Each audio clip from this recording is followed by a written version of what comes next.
کر ہی رہے تھے، شروع کی تھی، تو اللہ کے نبی صلی اللہ علیہ وسلم نے فرمایا کہ یہی وہ صورت ہے کہ جو تورات، زبور، انجیل اور قرآن مجید، یہی وہ صورت ہے کہ جو تورات، زبور، انجیل اور قرآن مجید، ان چاروں کتابیں جو ایک طرف ہوں، یعنی ایسی صورت اور کہیں ہے ہی نہیں ہے. اتنی امپورٹنس ہے.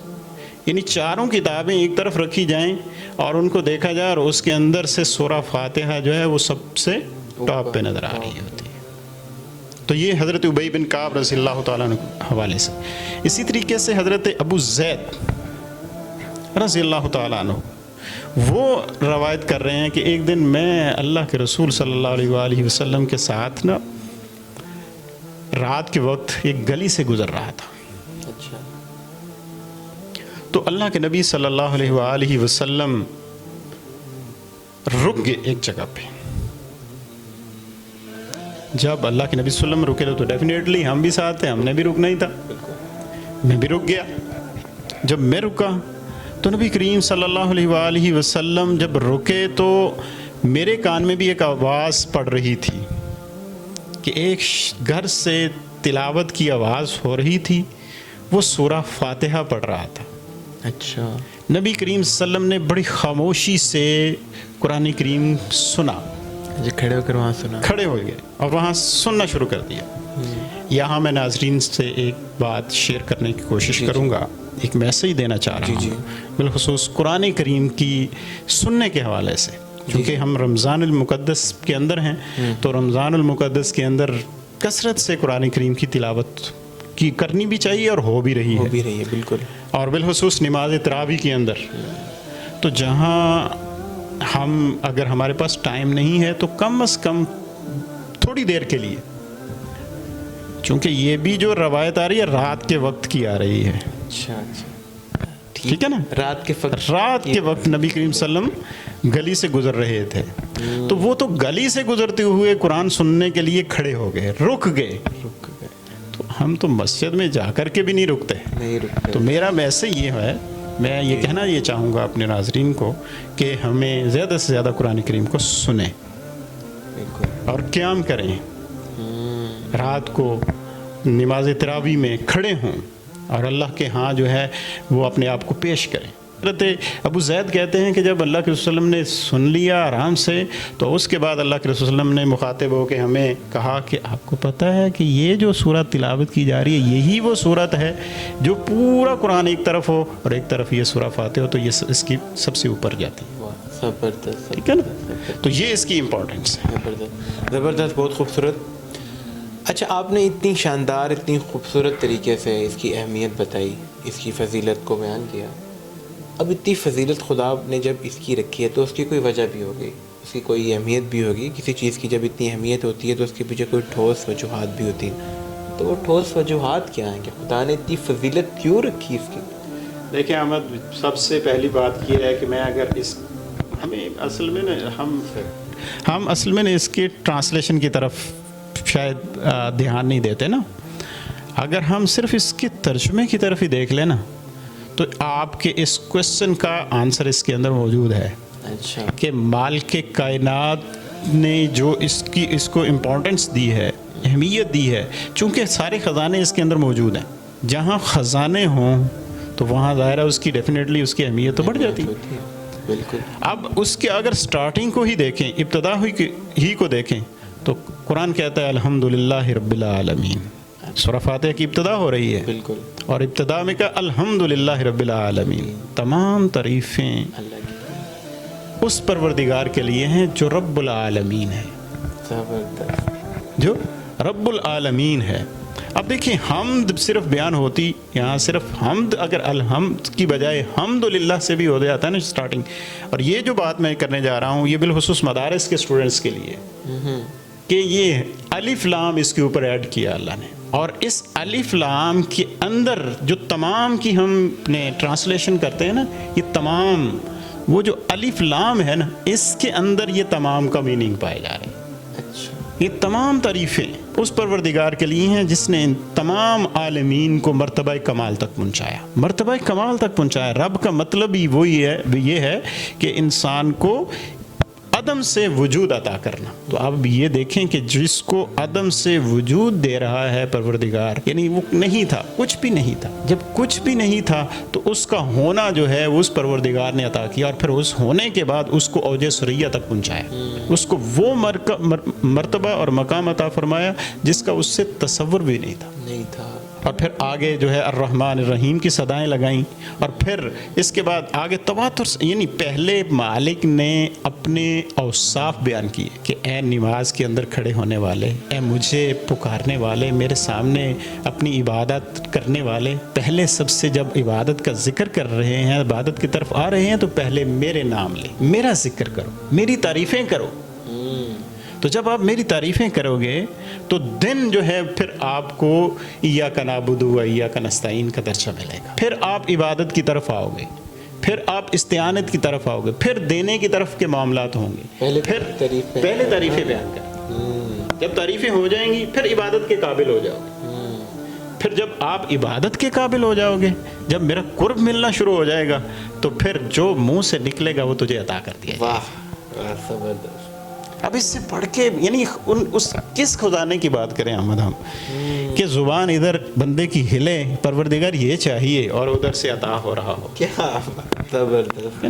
تو یہ چیز ہے نستعین، اس میں استعانت ہے، پھر اس میں مدد مانگنا ہے، اس میں لینا ہے. اور پھر آگے جو ہے وہ کہا اہدنا الصراط المستقیم، صراط مستقیم عطا فرما، وہ ہدایت کا رستہ عطا فرما دے. اب ہدایت کے راستے پہ ایک کوشچن تھا، یہ کون سا ہدایت کا رستہ؟ صراط الذین انعمت علیہم.